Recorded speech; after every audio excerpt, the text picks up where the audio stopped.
வணக்கம். இன்னைக்கு நாம நர்சிங் ஆராய்ச்சிய பத்தி ஆழமா பார்க்க போறோம்.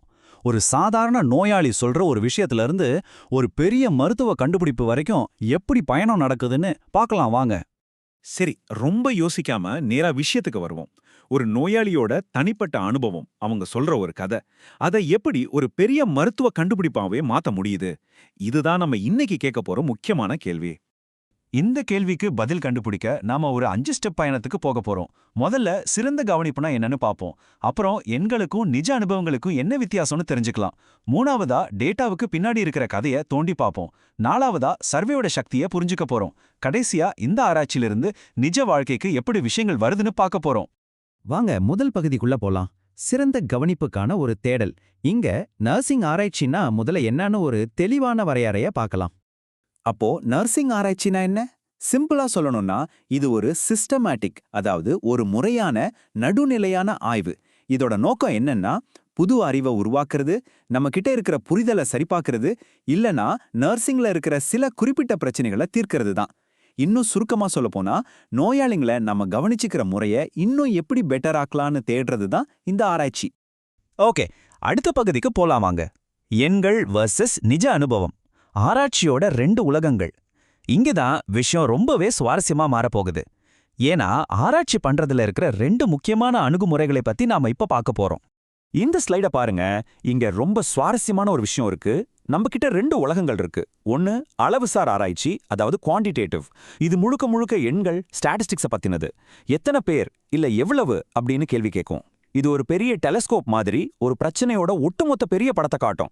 இன்னொன்னு தன்மைசார் ஆராய்ச்சி, அதாவது குவாலிட்டேட்டிவ்.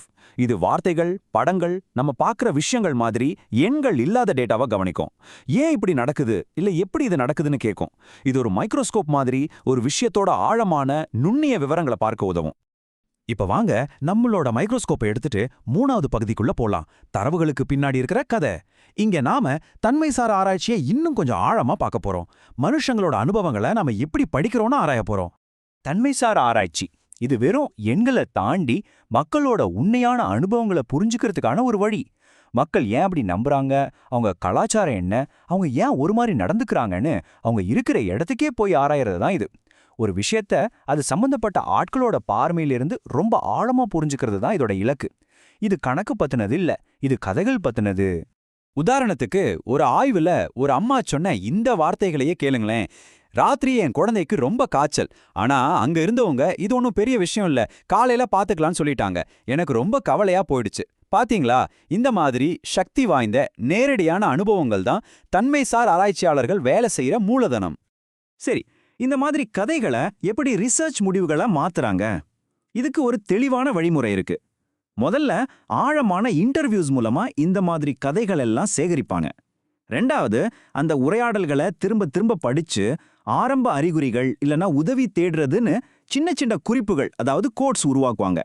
கடைசியா ஒரே மாதிரி இருக்கிற குறிப்புகளை எல்லாம் ஒன்னா சேர்த்து இந்த டேட்டாவுல திரும்ப திரும்ப வர்ற முக்கியமான விஷயங்கள் என்ன, பேட்டர்ன்ஸ் என்னன்னு கண்டுபிடிப்பாங்க. தன்மைசார் ஆராய்ச்சியிலேயே நிறைய வகைகள் இருக்கு. உதாரணத்துக்கு நிகழ்வியல்னு ஒன்று இருக்கு. அது ஒருத்தரோட தனிப்பட்ட அனுபவத்தை ரொம்ப ஆழமா புரிஞ்சுக்க உதவும். அப்புறம் அடிப்படை கோட்பாடு, அது டேட்டாவிலிருந்தே ஒரு புது தியரியை உருவாக்கும்.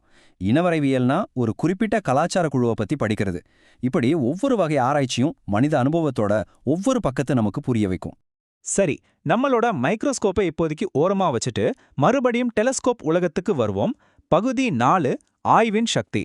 இங்க நம்ம அளவுசார் ஆராய்ச்சியில இருக்கிற ஒரு முக்கியமான கருவியான சர்வே, அதாவது கணக்கெடுப்பு பத்தி பார்க்க போறோம்.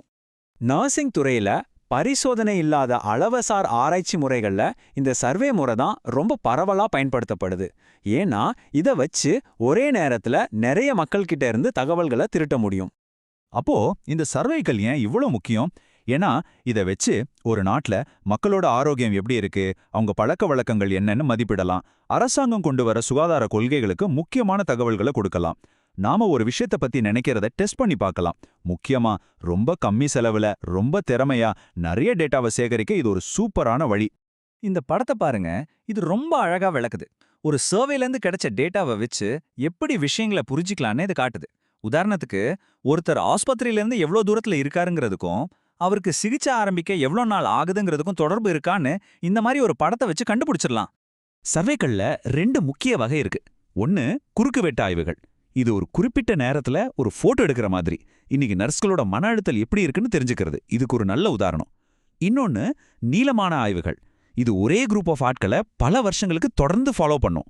ஒரு நர்சிங் ஸ்டூடெண்ட்ஸ் குரூப்பை அவங்க வேலைக்கு சேர்ந்த 5 வருஷத்துக்கு தொடர்ந்து கண்காணிச்சு அவங்க கிட்ட என்னென்ன மாற்றங்கள் வருதுன்னு பார்க்கறது மாதிரி.